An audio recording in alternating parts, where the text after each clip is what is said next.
আসসালামু আলাইকুম ভিউয়ার্স। এখন কথা বলবো আমরা আসলে আমরা মানুষ, আমরা কিন্তু মানুষ কিন্তু সবচাইতে আল্লাহ তাআলা উত্তম জাতি হিসেবে আল্লাহ তৈরি করেছেন।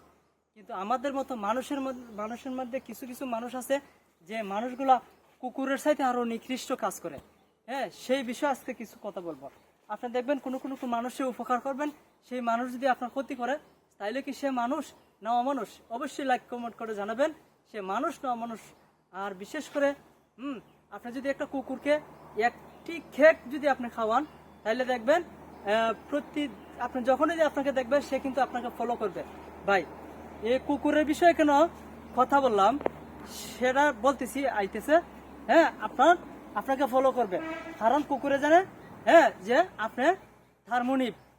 আর আপনি যদি একটা মানুষরে একটা বড় ধরনের উপকার করেন, ওই মানুষটা দেখবেন স্বার্থের কারণে আপনার অপমান করবে, বেজ্জিতি করবে। কিন্তু ওই মানুষ আর ওই কুকুরের মধ্যে কতটুকু পার্থক্য অবশ্যই লাইক কমেন্ট করে জানাবেন, কমেন্টের মধ্যে জানাবেন। আর বিশেষ কথা হচ্ছে অত্যন্ত দুঃখের সাথে কথাটা বলতে হয়, কারণ আজকাল মানুষ এত কিছু কিছু মানুষ এত খারাপ হচ্ছে যাহা বলার বাহিরে। যে কথা না বললে নাই হয়। আজকে দেখেন আপনি এই যে কুকুর, আপনার সেই কুকুরটা দেখবেন আপনার খাবার খাওয়াইছেন, সে আপনাকে দেখলেই আপনাকে ভালোবাসবে, মহব্বত করবে, কিন্তু আপনাকে বিপদে বললে আপনাকে সেভও করবে। আর আপনি এমন লোকের সাথে বন্ধুত্ব করবেন, ওই যে একটা ঢাকার একটা কথা হয় না, যে অশিক্ষিত বন্ধুর চাইতে শিক্ষিত শত্রুও ভালো। কারণ শিক্ষিত শত্রু কিন্তু আপনাকে প্রাণে মারবে না, কারণ সে একটা ভয় থাকবে। আর অশিক্ষিত বন্ধু সে জীবনও ভয় করবে না, সে আপনাকে প্রাণে মেরে দিবে। আসলে আমরা এগুলা বুঝা চলাফেরা করার চেষ্টা করবো ইনশাল্লাহ। আর বিশেষ কথা হচ্ছে মুনাফিক হব না। মুনাফিকের আলামত হচ্ছে তিনটা। তারা কথায় এক নম্বর হয়েছে কথায় কথায় মিথ্যা বলবে, আর যেদিকে বৃষ্টি সেদিকে ছাতা ধরবে, আমানত খেয়ানত করবে। আপনি বিশ্বাস করে একটা কথা বলছেন, ওইটারে কিন্তু আউট করে দিবে।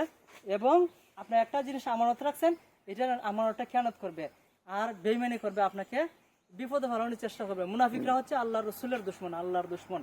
আল্লাহ তাআলা বলছেন, আল্লাহ রসুল বলছেন যে মুনাফিকরা আমাকে যতটুকু কষ্ট দিয়েছে, কাফেররা কিন্তু আমাকে এতটুকু কষ্ট দেয় না। কারণ কাফেররা সরাসরি যুদ্ধ করছে, আর মুনাফিকরা তলে তলে শয়তানি করছে, কাফেরদের সাথে শেয়ার করছে, তথ্য পাচার করছে।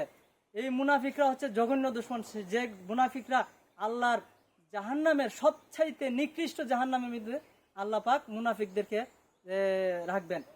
অবশ্যই ভিডিওটা দেখার পরে কমেন্ট করে সুন্দরভাবে কমেন্ট করবেন এবং কমেন্টে জানাবেন আজকের যে মন্তব্যগুলা সেগুলা কেমন হয়েছে। এবং পাশাপাশি আপনারা আমাদের সাথে থাকবেন। আমাদের সাথে থাকার জন্য আপনাদেরকে অসংখ্য ধন্যবাদ জানাচ্ছি। Thank you so much. আল্লাহ হাফেজ।